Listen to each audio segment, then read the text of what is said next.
नमस्कार दोस्तों, you are watching my channel teaching by Rameshwari. तो हम आपको पढ़ा रहे हैं भारतीय संविधान और भारतीय संविधान के अनुच्छेद। इससे पहले हमने आपको अनुच्छेद 13 में बताया कि मौलिक अधिकारों का संरक्षण कैसे मिलता है। भारतीय न्याय व्यवस्था द्वारा मौलिक अधिकारों को संरक्षण प्रदान किया गया अनुच्छेद 13 में, और अनुच्छेद 13 के बाद में अनुच्छेद 14 क्या कहता है वह हम आपको बताते हैं। अनुच्छेद 14 कहता है कि विधि की समक्ष समता एवं विधियों का समान संरक्षण, यानी विधि के समक्ष या जो भारतीय संविधान है या भारतीय न्याय व्यवस्था है उसके समक्ष मौलिक अधिकारों के लिए सभी लोगों को समान अधिकार प्रदान किया जाए और नियमों के द्वारा उनको समान संरक्षण प्रदान किया गया है। चाहे वह भारत का गरीब व्यक्ति है, चाहे वह भारत का अमीर व्यक्ति है, चाहे भारत का कोई राजनेता है, चाहे कोई अभिनेता है, चाहे कोई भी बिजनेसमैन है, कोई भी व्यक्ति है, तो मौलिक अधिकार उनके प्रति भेद नहीं करता है। सभी को समान रूप से मौलिक अधिकार प्रदान किया गया है भारत के अनुच्छेद 13 में। अब देखिए भारत के संविधान का अनुच्छेद 14 क्या कहता है कि भारतीय संविधान के अनुच्छेद 14 में कहा गया है कि राज्य किसी भी व्यक्ति को कानून के समक्ष समानता या भारत के क्षेत्र में कानूनों के समान संरक्षण से वंचित नहीं करेगा। किसी भी व्यक्ति को कानून के समक्ष समानता, यानी भारतीय कानून व्यवस्था में प्रत्येक व्यक्ति समान है, कोई भी व्यक्ति अलग नहीं है। किसी भी व्यक्ति के मौलिक अधिकारों का हनन होता है तो वह समान रूप से न्याय प्राप्त करने का अधिकारी है। सबको मौलिक अधिकार समान रूप से प्राप्त है और उसको विधि या कानून के बनाकर कोई भी सरकार उनको वंचित नहीं कर सकती है। किससे? व्यक्तियों को मौलिक अधिकारों से। यह लेख कानून के समक्ष समानता और कानून के समान संरक्षण की दो अवधारणाओं से संबंधित है। कौन कौन सी अवधारणा? एक तो है कानून के समक्ष समानता, यानी भारत का प्रत्येक व्यक्ति, चाहे वो गरीब है, चाहे वो अमीर है, चाहे वो किसी भी ओहदे पर है, कानून के समक्ष प्रत्येक व्यक्ति समान है। और दूसरा है कानून के समान संरक्षण, यानी कोई भी व्यक्ति है भारत का, चाहे वो राजनेता है, चाहे अभिनेता है, चाहे बिजनेसमैन है, चाहे गरीब है, चाहे भिखारी है, चाहे मध्यम वर्ग का है, सबको भारत का कानून समान रूप से संरक्षण प्रदान करता है। अब देखिए अनुच्छेद 14 कानून के समक्ष समानता क्या बताता है वह हम आपको बताते हैं। यह अवधारणा कानून के शासन की डिसीजन अवधारणा। अब ये जो डिसीजन अवधारणा है जो ब्रिटेन में पाई जाती है, ब्रिटेन में क्या डिसीजन अवधारणा के बराबर है, जिसका मतलब ब्रिटिश में पालन किया जा रहा है। सुप्रीम कोर्ट ने इसे भारतीय संविधान के मूल विशेषता के रूप में घोषित किया गया है। उदाहरण, कोई सामान्य व्यक्ति खून करे। देखिए ध्यान से सुनिए, हम आपको क्या बताना चाहते हैं अनुच्छेद 14 में, ध्यान से सुनिए। उदाहरण देखिए, कोई सामान्य व्यक्ति खून करे और सरकारी अधिकारी खून करे, दोनों के ऊपर समान तरीके से मुकदमा चलेगा। देखिए समान रूप से मुकदमा चलेगा, चाहे किसी गरीब व्यक्ति ने किसी का खून कर दिया है या सामान्य व्यक्ति ने किसी का खून कर दिया है, या कोई बहुत बड़ा सरकारी अधिकारी है जिसने खून कर दिया है, तो ऐसे नहीं सरकारी अधिकारी पर कम आपराधिक नियम लगेंगे, नहीं, दोनों पर बराबर मुकदमा चलेगा। किसी पर कमजोर नहीं चलेगा कि ये अधिकारी है, बड़ा व्यक्ति है, खून कर सकता है, इस पर मुकदमा नहीं चलेगा, ऐसा नहीं है। दोनों पर समान रूप से मुकदमे चलेंगे। सजा का प्रावधान भी समान है। ऐसा नहीं है कि इस व्यक्ति ने खून कर दिया है और ये बहुत बड़ा सरकारी अधिकारी है इसलिए इसको 6 महीने की सजा दी जाए, और यह व्यक्ति सामान्य व्यक्ति है, इसने खून कर दिया है तो इसको 6 साल की सजा दी जाए। ऐसा नहीं होता है। दोनों को समान अपराध के लिए समान सजा मिलेगी। यह प्रावधान अनुच्छेद 13 में दिया गया है। मतलब यह कि एक ही कानून दोनों पर समान रूप से लागू होगा, गरीब पर, अमीर पर, नेता पर, अभिनेता पर या बिजनेसमैन है, सब पर भारतीय संविधान में कानून बराबर है, मुकदमे बराबर होंगे। यदि उन्होंने अपराध कर दिया है तो अपराध पर मुकदमा भी बराबर चलेगा, सजा भी उस जो अपराध किया है उस अपराध की सजा है सबके लिए बराबर होगी।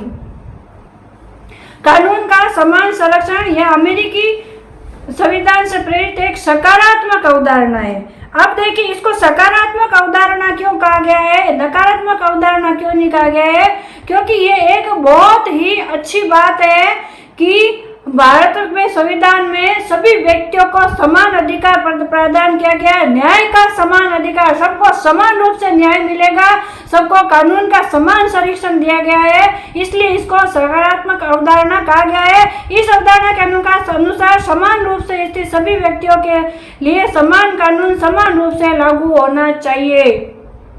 उदाहरणार्थ, पेशेदार व्यक्ति कोर्ट में अच्छा वकील रखेगा तो समता के लिए गरीब व्यक्ति को कोर्ट सरकारी वकील मुफ्त में सुविधा उपलब्ध कराएगी। मुफ्त में सुविधा उपलब्ध कराएगी मतलब क्या है कि जो कोई भी गरीब व्यक्ति है या अमीर व्यक्ति है, उन दोनों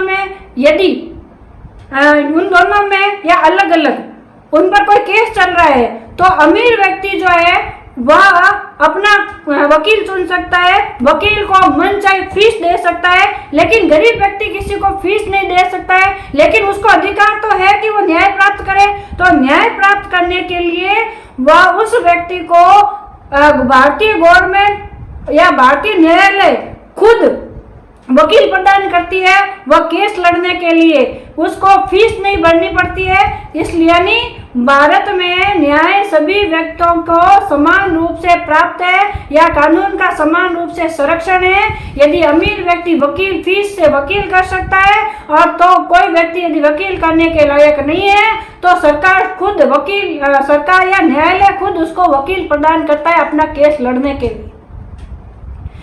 पुलिस और सेना के जवानों ने गलत एनकाउंटर किया है तो दोनों पर कार्रवाई अलग कोर्ट में चलेगी। इसको समता के अधिकार से बाहर किया गया है। अब देखिए, मैंने आपको बताया कि भारतीय संविधान में सभी को समान कानून का संरक्षण दिया गया है, लेकिन यदि पुलिस में या सेना ने कोई एनकाउंटर किया है और वो एनकाउंटर गलत हो गया है तो वह उसका केस अलग न्यायालय में चलेगा, उनके जो अलग से न्यायालय उनमें चलेगा। यहाँ पे समानता का कानून उन जो वर्दीधारी जो पुलिस वाले हैं और सेना के लोग हैं उन पर जो कोर्ट को कोई भी मुकदमा चलेगा वो अलग कोर्ट में चलेगा। इसलिए यहाँ पे समता का हनन होता है, समता के नियम का हनन होता है।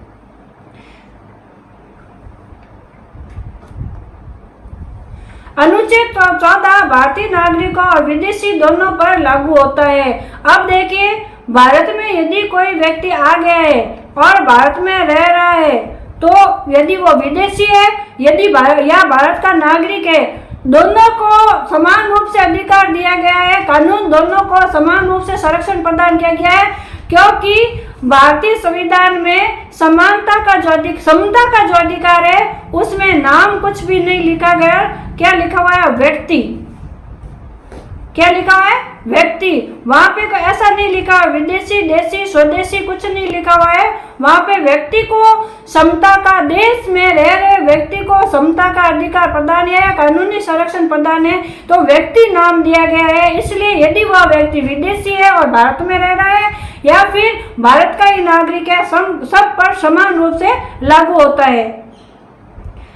बल्कि इसमें व्यक्ति शब्द न केवल व्यक्तियों को संदर्भित करता है बल्कि इसमें निगम, कंपनियां इत्यादि जैसे कानूनी व्यक्ति भी शामिल है। अब विदेश में कोई व्यक्ति आया है और उसकी या फिर विदेशी कंपनी है जो यहाँ पे काम कर रही है, विदेश का कोई नागरिक है जो यहाँ पे काम कर रहा है, सब पर कानून की समता का अधिकार लागू होता है, सबको कानून संरक्षण प्रदान करता है। भारतीय संविधान ने सबको समान रूप प्रदान किया है। किसके लिए? कानून के लिए।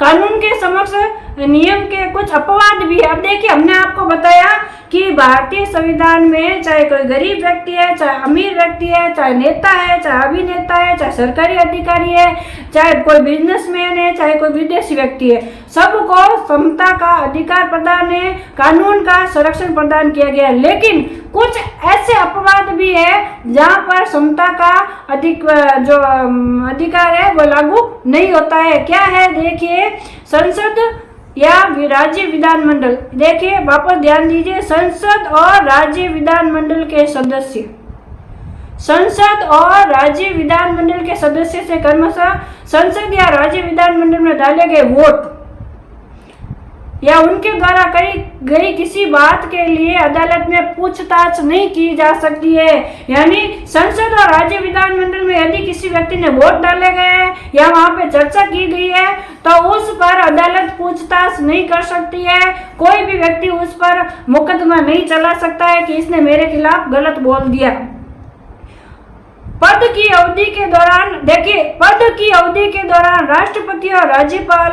राष्ट्रपति और राज्यपाल को उनकी कुछ उन्मुक्तियां प्राप्त होती है। वो है, अब जब राष्ट्रपति या राज्यपाल अपने पद पर होता है, पद की अवधि यानी अपने पद पे होता है, 5 वर्ष के लिए राष्ट्रपति रहता है या 5 वर्ष के लिए राज्यपाल रहता है या 3 वर्ष के लिए, या जितना रहता है राज्यपाल अपने पद पर है, उस वक्त तक उनको कुछ शक्तियां प्रदान की गई है, उसके खिलाफ कोई कार्रवाई नहीं कर सकते, उनके खिलाफ आपराधिक कार्रवाई नहीं की जा सकती है।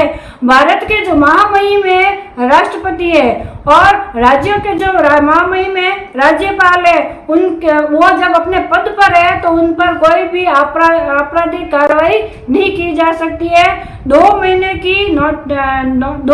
के नोटिस की समाप्ति का कोई भी सिविल कार्रवाई नहीं की जा सकती है। उन्हें गिरफ्तार या कैद नहीं किया जा सकता है। वे अपनी शक्तियां और कर्तव्यों के प्रयोग में किसी भी अदालत के प्रति जवाबदेह नहीं है। यानी उनके राष्ट्रपति और राज्यपाल को जो भी शक्तियां प्राप्त है या उनके जो कर्तव्य है उनके प्रयोग का यदि वो उसका प्रयोग करते हैं तो हम कहीं पे भी नहीं जा सकते, अदालत में नहीं जा सकते, उनके खिलाफ केस नहीं कर सकते हैं। विदेशी राजदूतों और राजनयिकों पर दीवानी और फौजदारी कार्रवाई नहीं की जा सकती। ये बात नोटिस कीजिएगा कि जो विदेशी राजदूत या राजनयिक है उनके ऊपर कभी भी दीवानी और फौजदारी कार्रवाई नहीं होती है। ये तो था अनुच्छेद 14। अनुच्छेद 14 क्या है? व्यक्तियों को समता का अधिकार प्रदान करती है और कानून के प्रति संरक्षण प्रदान करती है। भारतीय कानून उनको कहाँ संरक्षण प्रदान करता है, ये अनुच्छेद 14 बताता है। यानी अनुच्छेद 14 क्या कहता है कि भारत का प्रत्येक व्यक्ति समान है। ठीक है, चाहे वो कोई अपराध करता है तो उनको सजा समान मिलती है, चाहे अपराध उसको सजा मिल गई तो सबको सजाएं बराबर होती है, मुकदमे बराबर रूप से चलाए गए हैं और यदि कोई निर्दोष व्यक्ति है तो उसको भी छोड़ने का अधिकार है। ये तो था भारतीय संविधान का अनुच्छेद 14। आशा करते हैं कि आपको समझ में आया होगा। तो हमारे चैनल को सब्सक्राइब कीजिएगा, लाइक कीजिएगा। धन्यवाद, नमस्कार।